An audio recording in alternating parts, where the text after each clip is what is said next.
بسم الله الرحمن الرحيم وما أعجلك عن قومك يا موسى قال هم أولئك على أثري وعجلت إليك رب لترضى قال فإنا قد فتنا قومك من بعدك وأضلهم السامري فرجع موسى إلى قومه غضبان أسفا قال يا قوم ألم يعدكم ربكم وعدا حسنا أفطال عليكم العهد أم أردتم أن يحل عليكم غضب من ربكم فأخلفتم موعدي قالوا ما أخلفنا موعدك بملكنا ولكننا حملنا أوزارا من زينة القوم فقذفناها فكذلك ألقى السامري. സമാദരണീയരായ സത്യവിശ്വാസികളെ, മാന്യ സത്യവിശ്വാസിനികളെ, അള്ളാഹുവിൻ്റെ വിധിവിലക്കുകൾ മാനിച്ച് ധർമ്മനിഷ്ഠയോടെ ജീവിക്കാൻ ശ്രദ്ധിക്കണമെന്നും അവസാന നിമിഷം മുസ്ലിങ്ങളായിക്കൊണ്ടല്ലാതെ മരിക്കാൻ പാടില്ല എന്ന ഖുർആനിൻ്റെ ആഹ്വാനത്തിന് വില കൽപ്പിക്കണമെന്നും എന്നോടെന്ന പോലെ നിങ്ങളോടും ഞാൻ ആദ്യമേ ഉണർത്തുകയും തഖ്വ കൊണ്ട് വസിയത്ത് ചെയ്യുകയും ചെയ്യുന്നു. വിശുദ്ധ ഖുർആനിൽ അല്ലാഹു സുബ്ഹാനഹു വ തആല മനുഷ്യമഹാസഞ്ചയത്തിന് പഠിക്കാൻ പറ്റിയ ഒട്ടേറെ ചരിത്രപാഠങ്ങൾ, കഥാകഥനങ്ങളൊക്കെ പ്രതിപാദിച്ചിട്ടുണ്ട്. ഇമാം തിർമിദി റഹിമഹുല്ല ഉദ്ധരിക്കുന്ന ദീർഘമായ ഹദീസിൻ്റെ തലവാചകം നമുക്കറിയാം. കിതാബുല്ലാഹ് ഫീഹി നബഉ മൻ ഖബ്ലക്കും. അള്ളാഹുവിൻ്റെ ഗ്രന്ഥം പൂർവികരായ ആളുകളുടെ വൃത്താന്തങ്ങൾ നിങ്ങൾക്ക് പറഞ്ഞു തരുന്നുണ്ട്. വഖബറു മാ ബഅദക്കും. ഇനി വരാനിരിക്കുന്ന വിവരങ്ങൾ എന്തൊക്കെയെന്ന് അതും വിശദമായി ഖുർആൻ നിങ്ങൾക്ക് പഠിപ്പിച്ചു തരുന്നുണ്ട്. വഹുകുമു മാ ബൈനക്കും. നിങ്ങൾക്കിടയിൽ ഉണ്ടാകുന്ന പ്രശ്നങ്ങൾക്കുള്ള കൃത്യമായ വിധി തീർപ്പ് എങ്ങനെയാകണമെന്നും വിശുദ്ധ ഖുർആൻ നമുക്ക് പറഞ്ഞു തരുന്നുണ്ട്. ദീർഘമായ ഒരു ഹദീസിൻ്റെ തലവാചകം മാത്രമാണിത്. ദൈവമാർഗത്തിലേക്കും ദീനിൻ്റെ സരണിയിലേക്കും പ്രബോധിതരെ ക്ഷണിച്ചുകൊണ്ടിരുന്ന പ്രവാചക പുങ്കവന്മാർക്ക് ആ പ്രബോധിതരായ സമൂഹത്തിൽ നിന്നുണ്ടായ പ്രതികൂലമായ പ്രതികരണങ്ങൾ, അതിൻ്റെ പര്യവസാനങ്ങൾ, അതിൽ നിന്ന് ഏത് കാലത്തുമുള്ള വിശ്വാസികൾ പഠിക്കേണ്ട പാഠങ്ങൾ, ഇതൊക്കെ ഖുർആൻ ഈ പറഞ്ഞ രൂപത്തിലൊക്കെ നമുക്ക് പറഞ്ഞു തരുന്നുണ്ട്. 28-ാമത്തെ അധ്യായത്തിൻ്റെ പേര് തന്നെ ഖസസ് എന്നാണ് എന്ന് നമുക്കറിയാം. അത് കഥാകഥനമാണ്. പ്രധാനമായും മൂസാ അലൈഹിസ്സലാത്തു വസ്സലാമിൻ്റെയും ഇസ്രായേല്യരുടെയും ചരിത്രമാണ് അതിൽ പ്രതിപാദിക്കുന്നത്. മുഹറം മാസം വിട പറയുന്നതിന് മുമ്പ് ഈ കഥകളുടെയും ചരിത്രങ്ങളുടെയും ഒരു കാലിക വായന അഭികാമ്യമായിരിക്കും എന്ന നിലക്ക് ചില കാര്യങ്ങൾ സൂചിപ്പിക്കാനാണ് ഈ ഖുതുബയിലൂടെ ഉദ്ദേശിക്കുന്നത്. ഇത്തരം കഥാകഥനങ്ങളിൽ ഏറ്റവും കൂടുതൽ പ്രതിപാദിക്കപ്പെട്ട ചരിത്രം മൂസാ അലൈഹിസ്സലാത്തു വസ്സലാമിൻ്റേതാണ് എന്നും നാം മനസ്സിലാക്കിയിട്ടുണ്ട്. ഈ ചരിത്രം പറയുമ്പോൾ പല വ്യക്തിത്വങ്ങളെയും കഥാപാത്രങ്ങളെയും ഖുർആൻ നമ്മുടെ മുമ്പിൽ അവതരിപ്പിക്കുന്നുണ്ട്. മൂസാ അലൈഹിസ്സലാത്തു വസ്സലാമിനെ പറ്റി പറയുമ്പോൾ മൂസാ നബി അലൈഹിസ്സലാത്തു വസ്സലാം തൻ്റെ ജനതയിൽ നിന്ന് അഭിമുഖീകരിക്കേണ്ടി വന്ന ഒട്ടേറെ പ്രയാസങ്ങൾ, അപ്പോഴൊക്കെ ഒരു പ്രവാചകൻ എന്ന നിലക്ക് അവിടെ സ്വീകരിക്കേണ്ട ചില സ്റ്റാൻഡുകൾ മൂസാ അലൈഹിസ്സലാത്തു വസ്സലാമിനെ അല്ലാഹു സുബ്ഹാനഹു വ തആല പഠിപ്പിക്കുന്നുണ്ട്. അത് ഏത് കാലത്തുമുള്ള വിശ്വാസികൾക്ക് ഒരു പാഠമാണ്. പ്രവാചകൻ മുഹമ്മദ് മുസ്തഫ സല്ലല്ലാഹു അലൈഹി വസല്ലമക്കാണ് ഈ ഖുർആൻ അവതരിച്ചത്. ആ നിലക്ക് പ്രവാചകനും അതൊരു വലിയ പാഠമാണ്. ഫിർഔനുമായിട്ടായിരുന്നു മൂസാ അലൈഹിസ്സലാത്തു വസ്സലാമിൻ്റെ പ്രബോധന പ്രവർത്തനങ്ങൾ നേരിട്ട് ഏറ്റുമുട്ടേണ്ടി വന്നത്. യഥാർത്ഥത്തിൽ ഫിർഔൻ തൻ്റെ കൊട്ടാരത്തിൻ്റെ ചെലവിലാണ് മൂസാ അലൈഹിസ്സലാത്തു വസ്സലാമിനെ വളർത്തിയത്.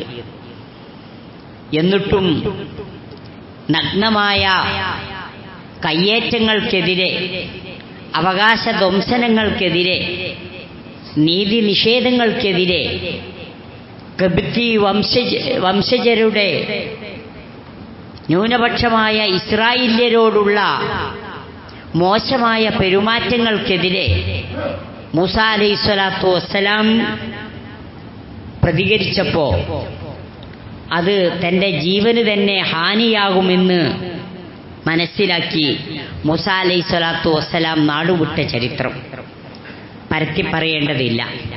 ഒരുപാട് പാഠങ്ങൾ അത് നമുക്ക് നൽകുന്നുണ്ട്. പലവട്ടം കേട്ട പാഠങ്ങളായതുകൊണ്ട് തൽക്കാലം അതിലേക്ക് കടക്കുന്നില്ല. അത് കഴിഞ്ഞ് വിശുദ്ധ ഖുർആൻ ഈ ചരിത്രങ്ങൾ പഠിപ്പിക്കുമ്പോൾ തന്നെ നമുക്ക് പറഞ്ഞു തരുന്ന വേറെ മറ്റൊരു കഥാപാത്രമാണ് ഖാറൂനും ഫിർഔനും. നമ്മൾ മനസ്സിലാക്കേണ്ടത് ഇതൊക്കെ ഖുർആനിൽ പണ്ടെന്നോ പറഞ്ഞ കുറച്ച് കഥാപാത്രങ്ങളും കഥകളും പലപ്പോഴായി ഖാറൂനെപ്പറ്റി, ഹാമാനെപ്പറ്റി, ഫിറൗനെപ്പറ്റിയൊക്കെ കേട്ടിട്ടുണ്ടല്ലോ, അതിഞ്ഞ് തൽക്കാലം മാറ്റി വെച്ചൂടെന്നാ? അല്ല, ഖാറൂനുമാരിപ്പോഴും ഉണ്ട്, ഫിറൗനുമാരുണ്ട്, നമ്രൂദുമാരുണ്ട്. ഇല്ലാതെ പോകുന്നത് അതിനെ അതിജയിക്കാൻ പോന്ന ഇബ്രാഹീമുമാരാണ്.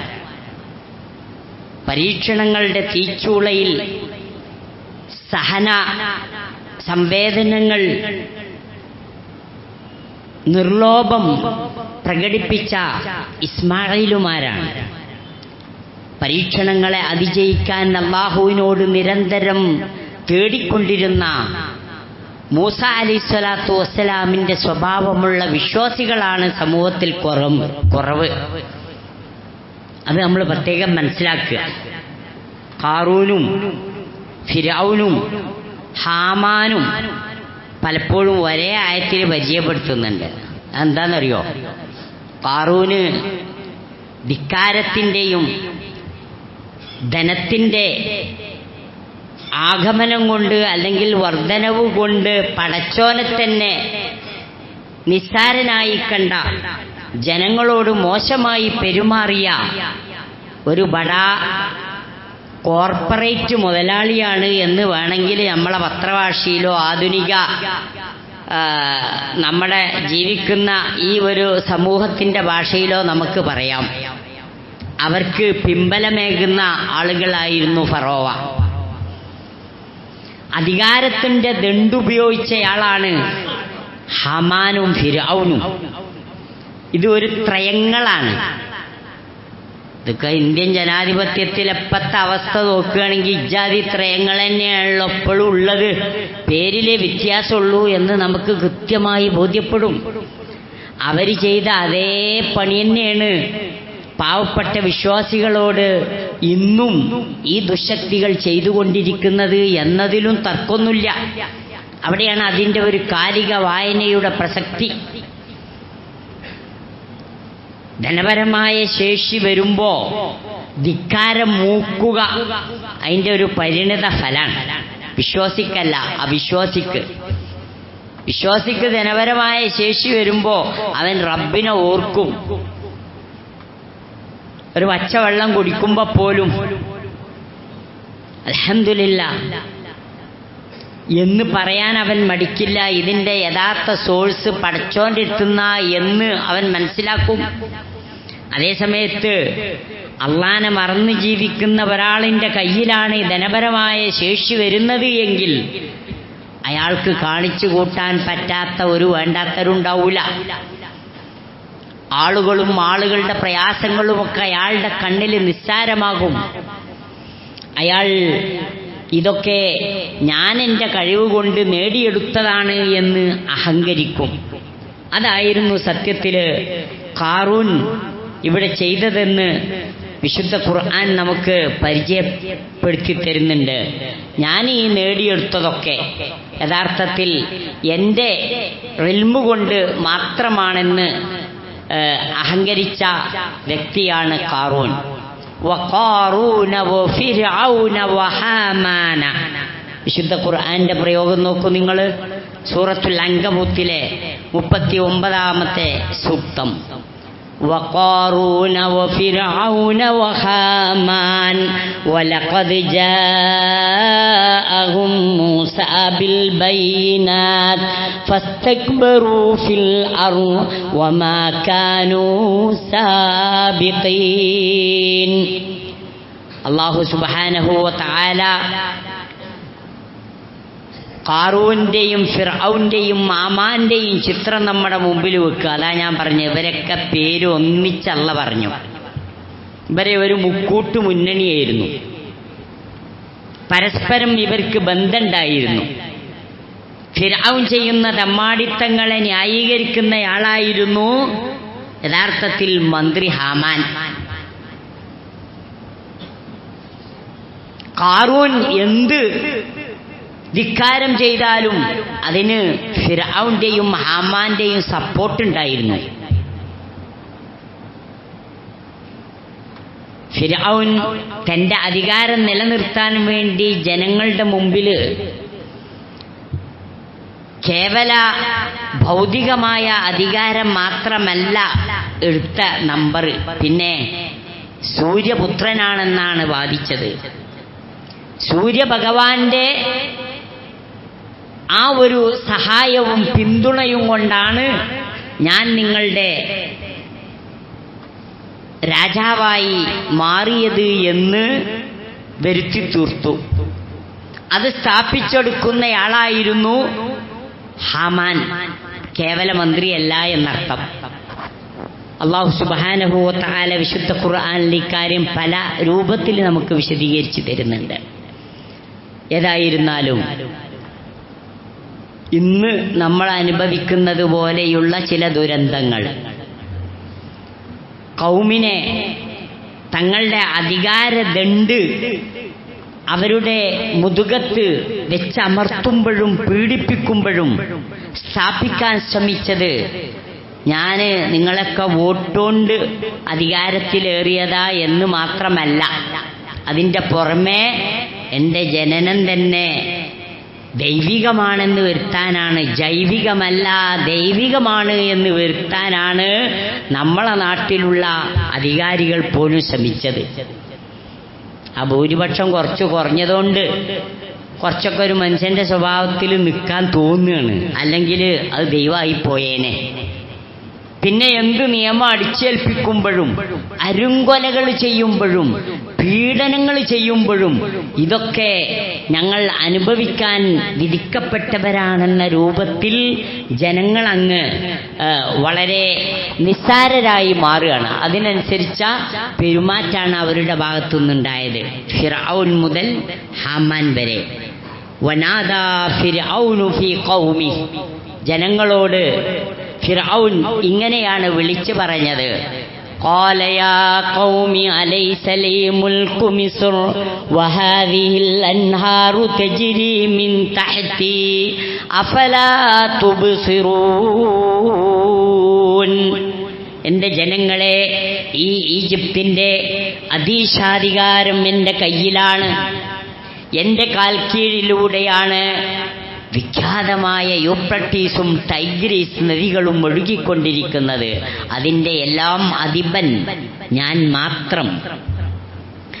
അമ്മന ഖൈറും മിൻ ഹാദല്ലദീ ഹുവ മഹീൻ വലാ യകാദു യുബീൻ. വ്യക്തമായി സംസാരിക്കാൻ പോലും കഴിയാത്ത നിന്യത പേറി നടക്കുന്ന മൂസയാണോ നല്ലത്, അതല്ല ഞാനാണോ മെച്ചം? നിങ്ങൾ തീരുമാനിച്ചോളി.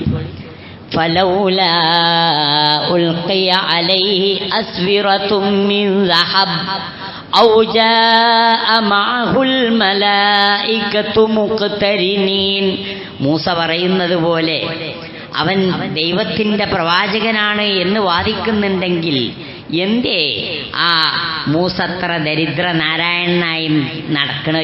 എന്തേ ആ മൂസയുടെ കൈകളിൽ സ്വർണത്തിൻ്റെ വളകൾ അണിയിക്കപ്പെടാത്തത്?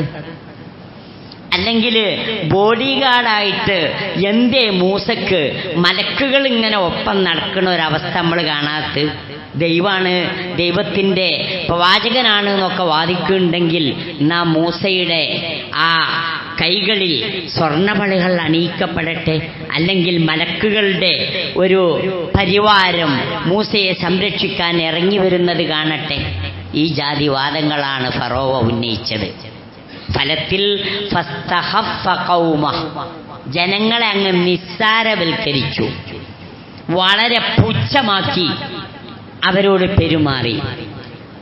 അങ്ങനെ ഫഅതഊഹു, ആ പാവപ്പെട്ട ജനതക്ക് ഈ ഫറോവ എന്ന കിങ്കരനെ അംഗീകരിക്കേണ്ടി വന്നു. ഇന്നഹും കാനൂ ഖൗമൻ ഫാസിഖീൻ, അവരും അധർമ്മകാരികളായിരുന്നു എന്നതാണതിന് കാരണം. ആ കഥ അങ്ങനെ തുടരുകയാണ്. ഏതായിരുന്നാലും ഞാൻ പറഞ്ഞു വന്നത്, ഇതൊക്കെ ചില കഥാപാത്രങ്ങളെ കാലിക പ്രസക്തമായ സമകാലീന സമൂഹത്തിൽ സത്യവിശ്വാസികൾ കരുതിയിരിക്കേണ്ട ചില കഥാപാത്രങ്ങളെ നമ്മളെ മുന്നിൽ ഇങ്ങനെ കൊണ്ടുവന്ന് വെക്കുക. അതിൽപ്പെട്ട ഒരു വളരെ സവിശേഷമായ, ഇന്ന് ഏറെ പ്രസക്തമായ മറ്റൊരു കഥാപാത്രമാണ് യഥാർത്ഥത്തിൽ സാമിരി. അതും നമ്മൾ ഈ സന്ദർഭത്തിൽ പ്രത്യേകം തല കൊടുത്ത് ചിന്തിക്കേണ്ട ഒരു സംഗതിയാണ്.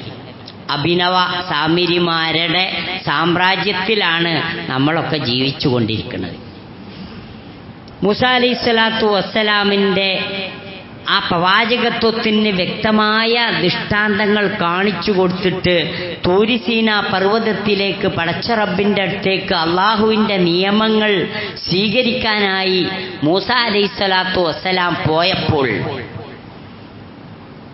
അവരെന്താ ചെയ്തെന്നറിയോ? അവരെ കയ്യിലുള്ള സ്വർണ്ണമൊക്കെ ഈ സാമിരി എന്ന ചൂഷകനായ പുരോഹിതൻ കൈക്കലാക്കി. എന്നിട്ട് പറഞ്ഞു, ഞാനിതുകൊണ്ട് ഒരു അത്ഭുതം നിങ്ങൾക്ക് കാണിച്ചു തരാം. മൂസ തേടിപ്പോയ ദൈവം കുറച്ച് കഴിഞ്ഞാൽ മൂസ കൊണ്ട് വന്നോളും, അവർക്കൊന്നും പോകേണ്ട ഒരു കാര്യം ഉണ്ടായിരുന്നില്ല, നമ്മളെ തന്നെ ഉണ്ട് എന്ന് പറഞ്ഞിട്ടാണ് ഇയാൾ ഈ അത്ഭുതം കാണിച്ചത്. പടച്ച റബ്ബ് ആരാന്ന് കൊച്ചുനാള് മുതലേ മനസ്സിലാക്കിയ ഒരു ജനവിഭാഗത്തെയാണ് പുരോഹിതന്മാര് വികൃതവൽക്കരിച്ച് വിശ്വാസത്തിൽ നിന്ന് വ്യതിചലിപ്പിച്ചിട്ട് ഏതോ മൺകൂനയോ അതല്ലെങ്കിൽ മരണപ്പെട്ടുപോയ മഹാത്മാവിൻ്റെയോ അല്ലാത്തവരുടെയോ പേര് പറഞ്ഞിട്ട് ഇതാണ് ദൈവം, ഇതാണ് പടച്ചോൻ, ഇതാണ് റബ്ബ്, ഇതാണ് മുദബ്ബിർ എന്ന് പരിചയപ്പെടുത്തണത്. സാമിരിമാരെ കോലം നോക്കണം നിങ്ങൾ. അത് കേട്ടിട്ട് മൂക്കിൽ വിരലും തള്ളിയിട്ട് കൗമിങ്ങനെ നോക്കിക്കുക, എന്നാ അതായിരിക്കും. അതിന് ഖുർആനിൽ നിന്ന് ആയത്തോതുന്ന പുരോഹിതന്മാർ യഥാർത്ഥത്തിൽ ഈ സാമിരിമാരുടെ നേർചിത്രമാണ് നമുക്ക് കാണിച്ചു തരുന്നത്. ഫൽ മുദബ്ബിറാത്തി അംറ എന്ന് പറഞ്ഞാൽ അത് പടച്ചോനല്ല, അത് അള്ളാഹുവിൻ്റെ മലക്കുകളെ കുറിച്ചല്ല ആ പ്രതിപാദനം. അതാരാണ്? കാര്യങ്ങളെ നിയന്ത്രിക്കുന്ന അർവാഹുൽ ആലമാണ് എന്ന് ഇന്ന തഫ്സീറിൽ ഇന്ന കോജ പറഞ്ഞിരിക്കുന്നു എന്നാണ്.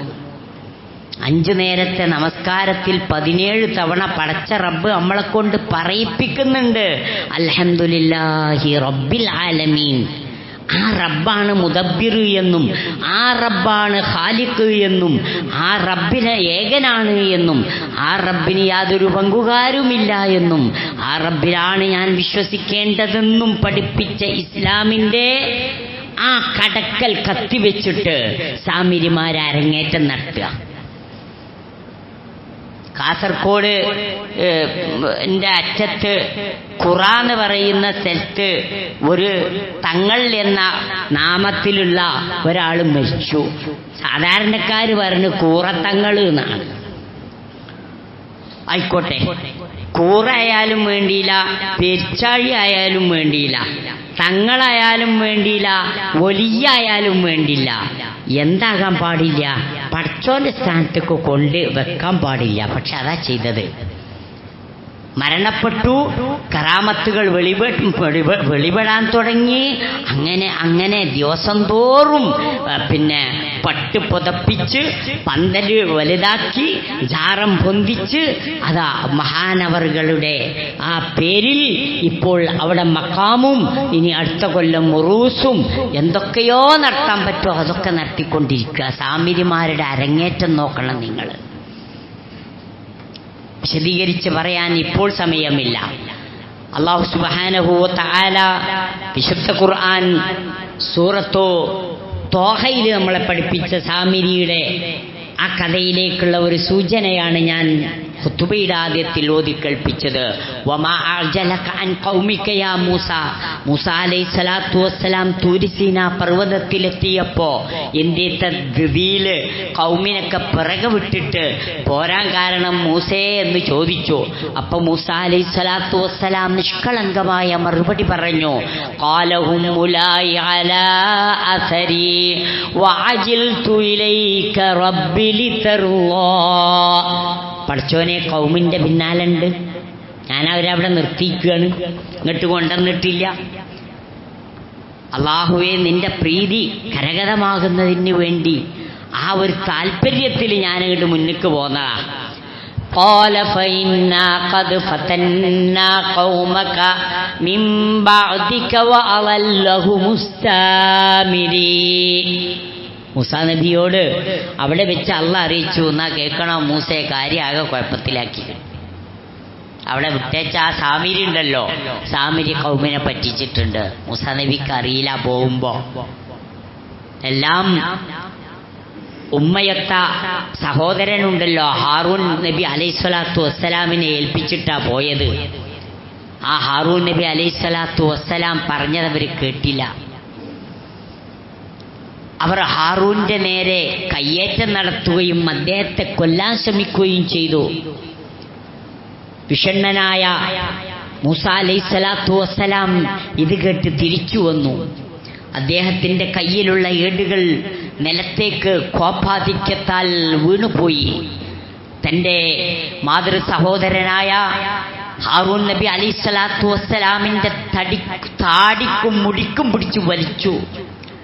ആ പാവപ്പെട്ട ഹാറൂൻ നബി അലൈഹിസ്സലാത്തു വസ്സലാം തൻ്റെ കുടുംബ ബന്ധം വെച്ചിട്ട് ഒരു വിളി വിളിച്ചു.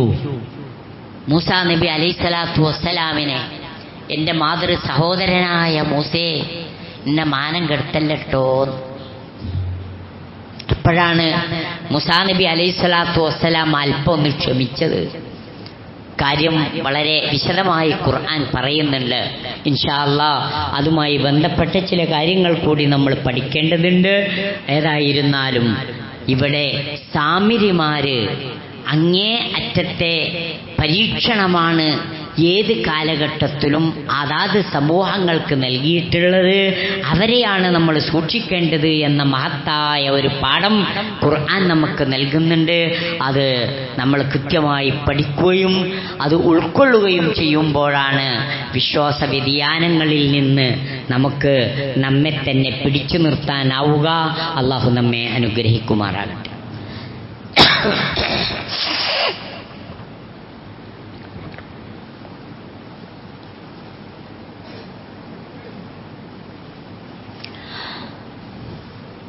അൽഹംദുലില്ലാഹ് അൽഹംദുലില്ലാഹില്ലദീ ഹദാനാ ലിഹാദാ വമാ കുന്നാ ലിനഹ്തദിയ ലൗലാ അൻ ഹദാനല്ലാഹ് വസ്സലാത്തു വസ്സലാമു അലാ റസൂലില്ലാഹ് വഅലാ ആലിഹി വസഹ്ബിഹി അജ്മഈൻ. അയ്യുഹന്നാസ് ഇത്തഖുല്ലാഹ ഹഖ്ക തുഖാത്തി വലാ തമൂതുന്ന ഇല്ലാ വഅൻതും മുസ്ലിമൂൻ. അല്ലാഹുവെ സൂക്ഷിച്ചുകൊണ്ട് ധർമ്മനിഷ്ഠയോടെ ജീവിക്കാൻ ശ്രദ്ധിക്കണമെന്ന് എന്നോടെന്ന പോലെ നിങ്ങളോടും ഒരിക്കൽ കൂടി ഉണർത്തുകയും തഖ്വ കൊണ്ട് വസിയ്യത്ത് ചെയ്യുകയും ചെയ്യുന്നു. സാമിരിമാരുടെ പരീക്ഷണങ്ങൾ ഏത് കാലത്തുണ്ടായിട്ടുണ്ട്. നബി സല്ലല്ലാഹു അലൈഹി വസല്ലമ പറഞ്ഞതനുസരിച്ച് ദജ്ജാലുകളുടെ കൂട്ടത്തിൽപ്പെട്ട ഒരാളായിരുന്നു സാമിരി. അവസാന നാളിൽ വരാനിരിക്കുന്ന ദജ്ജാലല്ല. കാരണം ഈ ദജ്ജാലിനെ അഥവാ ഈ സാമിരിയെ മൂസ അലൈഹി സ്വലാത്തു വസ്സലാമിനോട് കൊല്ലാനാണ് കൽപ്പിച്ചത്. കാരണം സമൂഹത്തിൽ വലിയ ഫിത്നയാണ് ഇത്തരം സാമിരിമാരുണ്ടാക്കുന്നത്. സാമിറ എന്ന് പറയുന്ന പ്രദേശത്തോട് ചേർത്തിട്ടാണ് സാമിരിക്കാരൻ എന്ന അർത്ഥം വരുന്ന സാമിരി എന്ന പേര് വന്നത്. ശരിയായ പേര് മൂസ ബിൻ ലഫർ എന്നായിരുന്നു എന്ന് ചില തഫ്സീറുകളിൽ നമുക്ക് കാണാൻ പറ്റും. മൂസ അലൈഹി സ്വലാത്തു വസ്സലാമിൻ്റെ കൗമിൽപ്പെട്ട ആളാണ്. വളരെ രൂക്ഷമായി ഫറോവയുടെ പട്ടാളം ഇസ്രായേലിൽ ജനിക്കുന്ന മുഴുവൻ ആൺകുഞ്ഞുങ്ങളെയും കൊല്ലുന്ന സമയത്ത് തന്നെയാണ് ഈ മൂസ ബിൻ ലഫർ എന്ന സാമിരിയും ജനിച്ചത് എന്നും കൊല്ലുമെന്ന് തൻ്റെ കുഞ്ഞിനെ കൊല്ലുമെന്ന് പേടിച്ച് ഈ സാമിരിയുടെ മാതാവ് ഈ കുട്ടിയെ ഒരു ഗുഹയിൽ ഒളിപ്പിച്ചു വെക്കുകയാണ് ഉണ്ടായതെന്നും വിവരിക്കപ്പെടുന്നുണ്ട്. വ്യത്യസ്ത അഭിപ്രായങ്ങളാണുള്ളത്. അതിലെ ഒരഭിപ്രായം അവസാനം കുഞ്ഞിന് ഭക്ഷണം കിട്ടാതെ വെള്ളം കിട്ടാതെ കരഞ്ഞപ്പോൾ അള്ളാഹുവിൻ്റെ കൽപ്പന അനുസരിച്ച് ജിബ്രീൽ അലൈഹി സ്വലാത്തു വസ്സലാമാണ് ഈ സാമിരിക്ക് വെള്ളവും ഭക്ഷണവും നൽകിയത് എന്നും അഭിപ്രായപ്പെടുന്നുണ്ട്. ചില കവിതകളിൽ നമുക്ക് കാണാൻ പറ്റും, ഇദാ ലം യകുൻ ഔനും മിനല്ലാഹി ലിൽ ഫതാ ഫഖദ് ഖാബ മൻ യർജു വഖാബൽ മുഅമ്മലു. അള്ളാഹുവിൻ്റെ അപാരമായ സഹായമില്ലെങ്കിൽ ഏത് മനുഷ്യൻ്റെ കാര്യത്തിലും നിരാശയാണ് ബാക്കിയുണ്ടാകുക. റബ്ബിൻ്റെ സഹായം വേണം. ഇന്ത്യ മഹാരാജ്യത്തിൻ്റെ മുഴുവൻ സൗകര്യങ്ങളും ഉപയോഗപ്പെടുത്തിയിട്ടാണ് കോഴിക്കോട്ട് നിന്ന് ഡ്രൈവറായിപ്പോയ നമ്മുടെ അർജുൻ എന്ന സഹോദരൻ്റെ ആ ശരീരത്തിനു വേണ്ടി ഇപ്പോൾ തെരഞ്ഞുകൊണ്ടിരിക്കുന്നത്. 11-ാം ദിവസമായി. ഓരോ സന്ദർഭത്തിലും വെല്ലുവിളികൾ മാത്രമാണ്. ആ സഹോദരനൊരു കുടുംബമുണ്ട്. ആ കുടുംബത്തിന് ആശ്വാസം ലഭിക്കട്ടെ, ആ കുടുംബത്തിൻ്റെ സന്താപത്തിൽ നമുക്കും പങ്കുചേരാം, അതൊക്കെ നമുക്ക് ചെയ്യാം. പക്ഷേ അതിനിടയിലൂടെ നമ്മൾ മനസ്സിലാക്കേണ്ട ഒരു കാര്യമുണ്ട്. ഇത്രയേറെ അഭിമാനിക്കുന്ന ഒരു സാങ്കേതിക വിദ്യയിൽ അഭിമാനിക്കുന്ന ഒരു രാജ്യമായിട്ട് പോലും ഒരു മനുഷ്യൻ്റെ ബോഡി കണ്ടെടുക്കാനോ കഴിയാതെ പോവുകയാണ്. നമുക്ക് സുസജ്ജരായ സാങ്കേതിക വിദ്യയിൽ വലിയ വൈദഗ്ധ്യം അവകാശപ്പെടുന്ന എല്ലാം ഉണ്ട്. ഇപ്പൊ ഇന്ത്യ രാജ്യം മൊത്തമാണ് തെരഞ്ഞുകൊണ്ടിരിക്കുന്നത്. സൈന്യത്തിൻ്റെ മുഴുവൻ സാങ്കേതിക വിദ്യയുമാണ് ഉപയോഗിച്ചുകൊണ്ടിരിക്കുന്നത്. പക്ഷേ എന്നിട്ടും മനുഷ്യൻ്റെ ഒരു നിസ്സഹായാവസ്ഥ നോക്കിങ്ങൾ. എൻ്റെ ഇടയിൽ കൂടി പറയേണ്ട ഒരു കാര്യമുണ്ട് സാമിരിമാരായിട്ട് ബന്ധപ്പെട്ട്. എന്താണെന്നറിയോ, മറിഞ്ഞ കാര്യം ഇങ്ങനെ പറയുകയും നടക്കുകയും തേരാപാര നടക്കുകയും ചെയ്യണ ഔലിയാക്കന്മാരെ കൊണ്ട് കാലെടുത്ത് വെക്കാൻ പറ്റാത്ത നാട്ടിലാണ് നമ്മൾ ജീവിച്ചുകൊണ്ടിരിക്കുന്നത്. ഓൾക്ക് ഇഷ്ടം പോലെ മറിഞ്ഞ കാര്യം അറിയാം. പക്ഷെ ഒരൊറ്റ ഔലിയപ്പാപ്പി എന്ത് ചെയ്തില്ല, ഇറങ്ങിയിട്ട് പറഞ്ഞില്ല നിങ്ങൾ അവിടെ തരേണ്ടപ്പോഴും തരിക തളിയുന്നു കാണാൻ ഒരൊറ്റ ഒന്നിന്. എന്നാലോ ഇവിടെ മറിഞ്ഞ കാര്യം ഇങ്ങനെ പറഞ്ഞ കഥയാണ് ആകെ നമ്മൾ വാട്സപ്പിൽ കാണുന്നത്. എവിടെ പോയി ഈ ഔലിയ മൂപ്പന്മാരൊക്കെ? ഏത് മാളത്തിലാണ് അവർ ഒളിച്ചത്? അവ പറയുന്ന കള്ളത്തരങ്ങളുടെ ആഴൊന്ന് മനസ്സിലാക്കി വെക്കുങ്ങൾ. ഇരിക്കട്ടെ, ഞാൻ പറഞ്ഞു വരുന്നത് റബ്ബിൻ്റെ സഹായം ഇല്ലെങ്കിൽ പ്രതീക്ഷ ഉണ്ടാവില്ലാന്നാ. അതിന് ഉദാഹരണമായിട്ടാണ് ഇവിടെ ഈ കാര്യം പറയുന്നത്. എന്താണത്? ഫമൂസല്ലദീ റബ്ബാഹു ജിബ്രീലു കാഫിറു വമൂസല്ലദീ റബ്ബാഹു ഫിർഔനു മുർസലു. എന്താണ്? മൂസല്ലദീ റബ്ബാഹു ജിബ്രീലു കാഫിറു. ജിബ്രീല് വളർത്തിയ മൂസ ഉണ്ടല്ലോ, മൂസ ബിൻ ഗഫർ എന്ന സാമിരി, ഓൻ കാഫിറ. അതേ സമയത്ത് മൂസല്ലദീ റബ്ബാഹു ഫിർഔനു മുർസലു. ഫിർഔന്റെ കൊട്ടാരത്തിൽ ഫിർഔൻ വളർത്തിയ മൂസ ആരായി? മുർസലായി മാറി. ഇതാണ് റബ്ബിന്റെ ചില തദ്ബീറുകളും തഖദീറുകളും. അത് നമ്മൾ മനസ്സിലാക്കുക. ഞാൻ ദീർഘിപ്പിക്കുന്നില്ല. അല്ലാഹു സുബ്ഹാനഹു വ തആല യഥാർത്ഥ ദീന് മനസ്സിലാക്കുവാനും വിശ്വാസത്തിൽ നിന്ന് വ്യതിചലിപ്പിക്കുന്ന അഭിനവ സാമിരിമാരുടെ ആ എല്ലാവിധ ഫിത്നകളിൽ നിന്നും രക്ഷപ്പെടുവാനും നമ്മെ അനുഗ്രഹിക്കുമാറാകട്ടെ. ഈമാനോടുകൂടി മൗത്താകാനുള്ള ഒരു സന്ദർഭം യഥാർത്ഥ മുസ്ലിങ്ങളായിക്കൊണ്ട് മരിക്കുവാനുള്ള ഒരു തൗഫീഖ് അള്ളാഹു നമുക്ക് എവർക്കും നൽകി അനുഗ്രഹിക്കുമാറാകട്ടെ. നമ്മുടെ എൻ്റെ ഒരു ബന്ധുവും മരണപ്പെട്ടുപോയ നമ്മുടെ വാരണാക്കര അബ്ദുൽ മജീദ് മൗലവിയുടെ സഹോദരിയുമായ ആലിക്കുന്നത്ത് കുഞ്ഞാലൻ ഹാജിയുടെ ഭാര്യയുമായ വാരണാക്കര സ്വദേശിനി കുമ്പളപ്പറമ്പിൽ ആയിഷുമ്മ എന്നവർ ഇന്നലെ മരണപ്പെടുകയുണ്ടായി. അവർക്ക് വേണ്ടി പ്രാർത്ഥിക്കണമെന്ന് പ്രത്യേകം ബന്ധുക്കൾ ആവശ്യപ്പെട്ടിട്ടുണ്ട്. അല്ലാഹു സുബ്ഹാനഹു വ തആല ഈ സഹോദരിക്ക് അവരിൽ നിന്നും വന്നുപോയ ചെറുതും വലുതുമായ തെറ്റുകുറ്റങ്ങൾ പുറത്തു മാപ്പാക്കി കൊടുക്കുകയും അവരെയും നമ്മയും അള്ളാഹുവിൻ്റെ സ്വർഗത്തിൽ ഒരുമിച്ച് കൂട്ടുകയും ചെയ്യുമാറാകട്ടെ. അവരുടെ ഖബറിടം അല്ലാഹു സുബ്ഹാനഹു വ തആല വിശാലമാക്കുകയും ഭാസുരമാക്കി തീർക്കുകയും ചെയ്യുമാറാകട്ടെ. നമ്മിൽ നിന്ന് പ്രയാസങ്ങൾ അനുഭവിക്കുന്ന മുഴുവൻ മനുഷ്യ സഹോദരങ്ങൾക്കും അല്ലാഹു സുബ്ഹാനഹു വ തആല ആ പ്രയാസത്തിന് അറുതി വരുത്തുകയും സമാശ്വാസം പ്രദാനം ചെയ്യുകയും ചെയ്യുമാറാകട്ടെ.